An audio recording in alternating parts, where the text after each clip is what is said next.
প্রিয় দর্শক, আসসালামু আলাইকুম। আপনারা সবাই কেমন আছেন? আশা নয় বিশ্বাস আপনারা সবাই ভালো আছেন। আজকে আপনাদের কাছে একটা মেসেজ। আমাদের দেখেন, এই জমিগুলো সব জমি আবাদি জমি, বাট এখন কিন্তু কোনো ফসল নেই। আর এই ফসলটা রোপণ হবে আর 1 মাস পরে। 1 মাস পর্যন্ত আমার এই হাঁস এই মাঠের মধ্যেই বিচরণ করা হবে।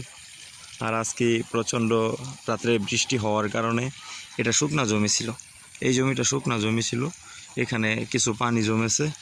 আর এইখানে হাঁসগুলো অনেক খাবার পাচ্ছে, এই কোনো জায়গা থেকে লড়তেছে না। এই জন্য আমিও তাদের আশেপাশে এই সকালবেলা এখানে হ্যালের অনেক উপদ্রব, এখানে প্রচুর পরিমাণে শিয়াল আছে, সেই কারণে আমি হাঁসগুলোর পাশেই আছি। দর্শক, আপনাদের কাছে একটা মেসেজ। অনেকেই হাঁস খামার করেন, হাঁস খামার করার পরে এখন বর্তমানে আমনের রোয়া রোপণ চলছে। অনেকেই হাঁস খামার করে প্রায় বিবেকের মধ্যে আছেন যে এখন হাঁসগুলোকে কি করবেন, কি অবস্থায় হাঁসগুলোকে পালবেন। তাদের জন্য একটা সঠিক পরামর্শ হলো, আপনারা কম দরে হাঁসগুলো বিক্রি করবেন না। আপনারা যদি একটু ব্যতিক্রমী চিন্তা ভাবনা করেন, তাহলে আপনারা এই হাঁসগুলোকে আবদ্ধ অবস্থায় আবদ্ধ একটা শেডের মধ্যে পালতে পারেন। আবদ্ধ শেডের মধ্যে আপনি যদি আপনার এই নতুন হাঁসগুলো তোলেন, তাহলে খুবই লাভবান থাকবেন। কেননা আমি দীর্ঘ 7 বছরের অভিজ্ঞতা থেকে আমি যা শিখলাম, একটা নতুন হাঁসের প্রোডাকশন রেট আর এটা পুরাতন হাঁসের প্রোডাকশন রেট অনেক পার্থক্য। আপনি একটা নতুন হাঁসকে আপনি যা খাওয়াবেন, আপনার সেটা কখনোই বৃথা যাবে না। আপনার একটা নতুন হাঁস থেকে আমি অ্যাভারেজ 85% থেকে 90%, অ্যাভারেজ 89 থেকে 80 থেকে 95% প্রোডাকশন আমি পেয়েছি। সেজন্য বলছি, আপনারা যদি চান আপনারা আবদ্ধ অবস্থায় পরিকল্পিত একটা শেড করেন, তাহলে ইনশাল্লাহ লাভবান হবেন। আর আবদ্ধ অবস্থায় শেড করলে আপনার একটা পরিকল্পিত সিস্টেমের মধ্যে যাইতে হবে। আপনি দান, খাদ্য মিক্সড করে, শামুক দিয়ে সবসময় প্রোডাকশন একবার অ্যাভারেজ প্রোডাকশন পাবেন না। আপনার প্রোডাকশনটা আপ ডাউন করবে, ডিম ছেড়ে দেবে। আসলে এই হাঁসের জন্য পরিপূরক একটা খাদ্য দরকার। আপনি যখন একটা ফিটের সাথে 50% দাম দিবেন, 50% ফিট দিবেন, তখন আপনার এই ফিটের মানটা 50 থেকে 60% থাকবে। আর আপনি যখন হাঁসের জন্য ভেটেরিনারি সার্জনের পরামর্শ অনুযায়ী, প্রাণী সম্পদের পরামর্শ অনুযায়ী সঠিক একটা খাদ্য তৈরি করে আপনার হাঁসকে পরিবেশন করেন, তাহলে আপনার হাঁসের প্রোডাকশন রেট আপনি নিশ্চিত থাকেন 85 থেকে 90% থাকবে। এখন আপনাদের মধ্যে অনেকেই থাকতে পারে যে আমার এইখানে এই খাবারের কাঁচামালটা খুবই কম মূল্যে পাওয়া যায় না, এবং কি এই খাদ্যটা বানানোর মতো, প্রসেসিং করার মতো এমন কোনো ক্র্যাশিং মিল নেই, এবং আমি এই খাদ্যটা বানাতে পারছি না। তাহলে তাদের জন্য আমার একটা পরামর্শ থাকবে। এই যে দেখেন, এই খাদ্যটা হাঁসের জন্য খুবই সুস্বাদু খাবার, হাঁসে খুব আনন্দদায়কভাবে খায়। এই খাদ্যটা যাদের বানানোর মতো কোনো সিস্টেম নেই আপনার আশেপাশে, আপনারা আমার সাথে যোগাযোগ করতে পারেন। আমার কোনো লাভের দরকার নেই, আপনি নিজে আসবেন। আমার ঠিকানা হলো বইলর 30 ময়মনসিং। আপনি এখানে আসেন, এখানে ফিড মিলের অভাব নেই।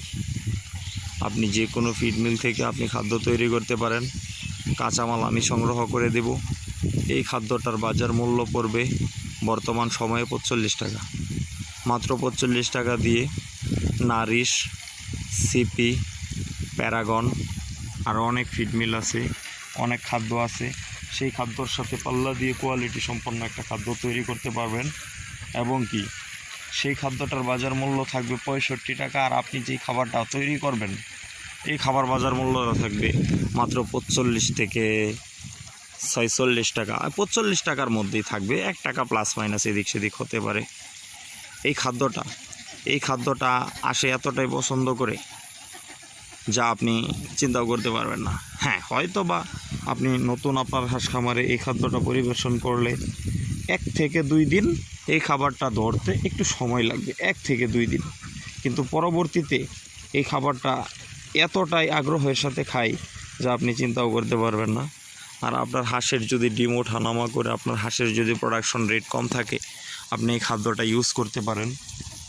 ইনশাল্লাহ আমার এই 7 বছরের অভিজ্ঞতা থেকে বলছি, আপনারা লাভবান হবেন। আমার এই মেসেজটা দেওয়ার বিশেষ কারণ একটাই, অনেক হতাশাগ্রস্ত খামারি আছে যারা এখন পর্যন্ত এই হাঁস খামার নিয়ে অনেক বিভাগে আছে, যে আবদ্ধ অবস্থায় হাঁস পালন করা যায় কি না, আবদ্ধ অবস্থায় আমি কোনো সিস্টেম পাচ্ছি না। আপনারা নিশ্চিত থাকেন এই মুক্তচরণ অবস্থায় হাঁস পালনের চেয়ে আবদ্ধ অবস্থায় হাঁস পালনের মজাটা অনেক ভিন্ন, মজাটাই আলাদা। কেন? এই যে সারাদিন মাঠের মধ্যে ঘুরতে হয়, আর আবদ্ধ অবস্থায় একটু খরচ বেশি কিন্তু লাভের পরিমাণ কম না। কেন? আপনার একটা হাঁসে খাবার খাবে এবং আনুষাঙ্গিক খরচ মিলিয়ে 6.5 থেকে 7 টাকা। কেন? সবসময় জানা রাখেন, ডিমের হাঁস হোক, যে কোনো প্রাপ্তবয়স্ক হাঁসই হোক, তার প্রতিদিন মিনিমাম পুষ্টিকর 150 গ্রাম খাবারের প্রয়োজন। আর এই 150 গ্রাম খাবারের যোগান দিতে গেলে আমার এই খাবারের বাজার মূল্য অনুসারে আমি হিসাব করে থাকি, তার আনুষাঙ্গিক খরচ, ঔষধ, মেডিসিন, বিদ্যুৎ বিল সহ তার প্রতিদিন 60 টাকার প্রয়োজন। প্রতিদিন একটা হাঁসের 60 টাকা প্রয়োজন। এই হিসাব করে আপনি 1000 হাঁস পালেন, 2000 পালেন, 100 পালেন, এটা আপনার ব্যক্তিগত বিষয়, কিন্তু হিসাব রাখবেন প্রতিদিন তার পিছনে 60 টাকা খরচ হবে। আর বর্তমানে একটা ডিমের বাজার মূল্য 15 টাকা। গত বছর শীতের মধ্যে আমি ডিম বিক্রি করেছি 1700 টাকা, 117 টাকা পিস। আর আমি আমার আবদ্ধ সেটের মধ্যে যদি আমি হাঁসটা পালন করি, আমার হাঁসের প্রোডাকশন রেট মিনিমাম 80% থাকে। কেন? আমি প্রতি বছরই নতুন হাঁস দিয়ে শুরু করি। এই হাঁসগুলো যে দেখতেছেন, এই হাঁসগুলো সবগুলো হাঁস নতুন হাঁস। আমি কোনো পুরান হাঁস দিয়ে আবদ্ধ অবস্থায় সেট করি না। কেননা আজকে একটা জিনিস চিন্তা করেন, আপনি যদি ইয়াং থাকেন আর আপনার বাড়িতে যদি এক বৃদ্ধ দাদা থাকে অথবা কোনো মুরব্বি টাইপের লোক থাকে, আপনি তার সাথে যদি রেসিংয়ে যান, কে জিতবে? তেমন প্রোডাকশনের হাঁসেরও একটা বডি ফিটনেসের ব্যাপার আছে, ক্যালোরির ব্যাপার আছে, শক্তির ব্যাপার আছে। তাদের মধ্যে এমন একটা ক্ষমতা আছে যা মনে করেন সারা বছর ফুল প্রোডাকশন দেওয়ার মতো একটা অ্যাবিলিটি আছে। এবং একটা বয়স্ক হাঁস, একটা রিজেক্ট হাঁস, তার কিন্তু সেই পার্সেন্টেজ নাই আপনাকে দেওয়ার মতো। আপনি আলা যাই দেন না কেন, তার সঠিক আরেকটা এক্সাম্পল দিই। হলস্টাইন ফ্রিজিয়ান যে গরুগুলো আছে, সেই গরুগুলো কিন্তু এমন গরু আছে 40 থেকে 42 লিটার পর্যন্ত দুধ দিয়ে থাকে। আর সেই গরুর খরচটাও কিন্তু মাশাল্লাহ খুব ভালো। আপনি সারাদিনে মিনিমাম তাকে 1000 থেকে 1200 টাকা খরচ করতে হবে, এটা আনুমানিক হিসাব। আর সেই 1000-1200 টাকা খরচ যদি আপনি দেশি গরুর পিছনে করেন, তাহলে কি আপনি 40 থেকে 42 লিটার দুধের আশা করতে পারেন? অবশ্যই না। আপনি আবদ্ধ অবস্থায় হাঁস খামার করলে আপনার প্রথম অবস্থায় হাঁসের জাত নিয়ন্ত্রণ করতে হবে। প্রথম অবস্থায় আপনার হাঁসের জাত সিলেকশন করতে হবে, তারপরে হাঁসের বয়স সিলেকশন করতে হবে, তারপরে পরিপূরক একটা খাবার দিতে হবে, তারপরে হাঁসগুলো সুস্থ আছে কিনা দেখতে হবে, হাঁসের সুন্দর একটা পরিবেশ দিতে হবে, এবং কি খাবারের নিয়মটা সঠিক নিয়মে খাবার দিতে হবে।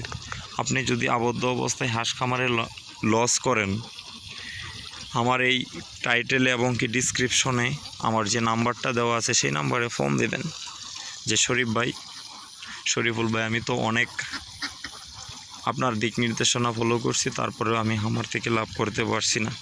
তারপরে প্রয়োজনে আমি যাব আপনার এখানে ভিজিটিং করব, যে আসলে আপনার খামারের প্রবলেমটা কোথায়।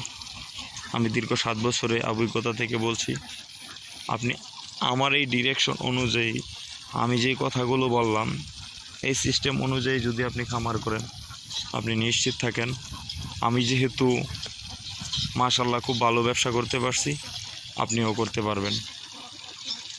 আর বিশেষ করে একটা কথা মাথায় খেয়াল রাখবেন, আপনি যদি নতুন থাকেন, সঠিক বিজ্ঞ একটা খামারের পরামর্শ নেবেন। আর যদি আপনি ওরকম কোনো ফ্যাসিলিটিস না থাকে, আপনি এই বিষয়টা নিয়ে আরেকটু রিসার্চ করেন, গবেষণা করেন, তারপরে আপনি এই জায়গার মধ্যে পাবেন। এই ছিল আমার বার্তা। সকলেই ভালো থাকবেন, আমার জন্য দোয়া করবেন, আর প্লিজ একটা সাবস্ক্রাইবার করবেন। একটা সাবস্ক্রাইব আমার অনেক ভালো লাগে নতুন একটা ভিডিও বানাতে। আর প্লিজ একটা লাইক দিতে বলবেন না। আসসালামু আলাইকুম।